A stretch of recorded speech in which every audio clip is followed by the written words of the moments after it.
Take a look around you.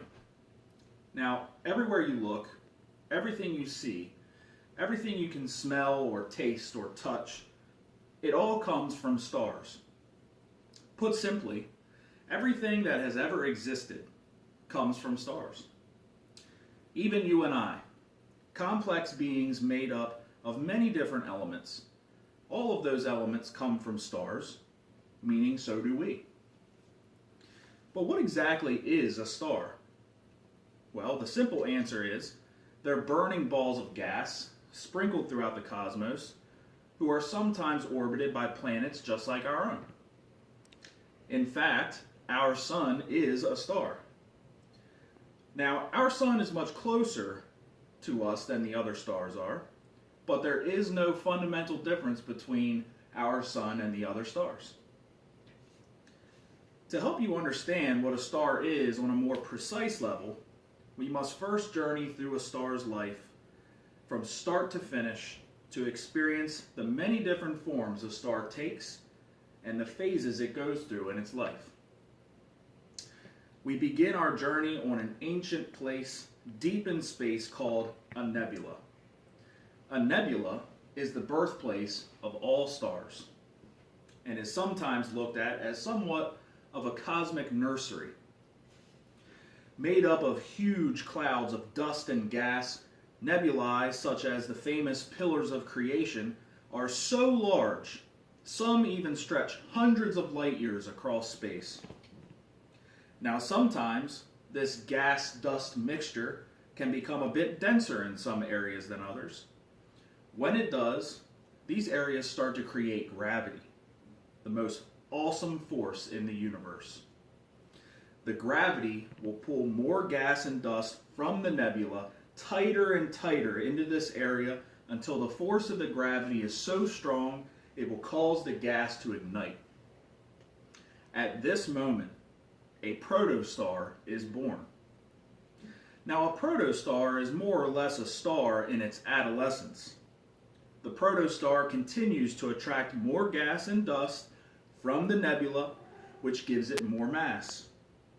The more mass our infant protostar has, the more gravity it will generate, allowing it to reach farther and farther into the nebula to attract, you guessed it, more mass. This process will continue in an ever-enlarging cycle until all obtainable mass in the proximity of the protostar has been consumed and the size of the protostar is static. Our infant protostar now drifts from the nebula into the cold, vast ocean of space. It is at this time that we consider the star to be mature, also known as a main sequence star. Our sun, for example, is a main sequence star, not unlike the majority of other stars in space. A main sequence star, like our sun, fuses hydrogen atoms together to create helium in a process known as fusion.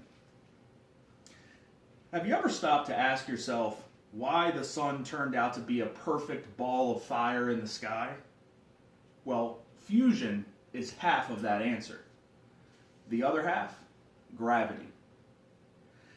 Now, if you think of fusion as an explosion and gravity as an implosion, you'll find that these two opposing forces work together to find an equilibrium. This equilibrium is what determines the size and the shape of our sun. The same is true for any other star. Now, just as all good things come to an end, eventually so do stars. The fuel inside the star causing the fusion one day will run out and gravity by itself will take over. After a relatively brief period where the star expands from increased temperatures, gravity will then crush the star so violently that it will explode from within itself. This explosion is one of the greatest forces known to man and is referred to as a supernova. A supernova is the single biggest explosion that takes place in our universe. And a single supernova is brighter than all the stars in a galaxy combined.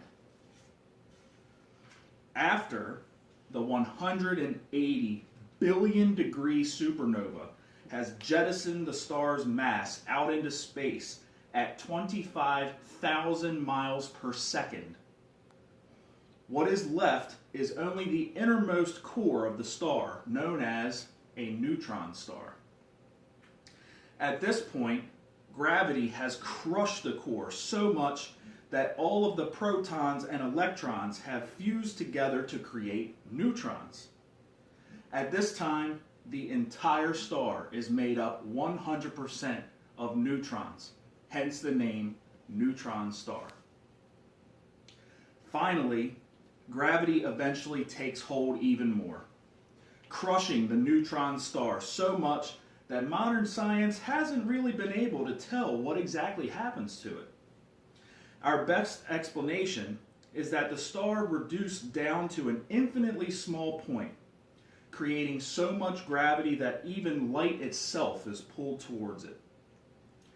We call this cosmic monster a black hole, a force so strong that the laws of physics themselves break down inside it. This is the end of a star. After this cosmic journey, it is clear that a star is subject to arguably the most awe-inspiring transformations in our universe. From peaceful dust and gas to searing temperatures and galactic explosions and cosmic levels of gravity, stars have seen it all. With all of their creative yet destructive power, ask yourselves this: are they ultimately creators or destroyers?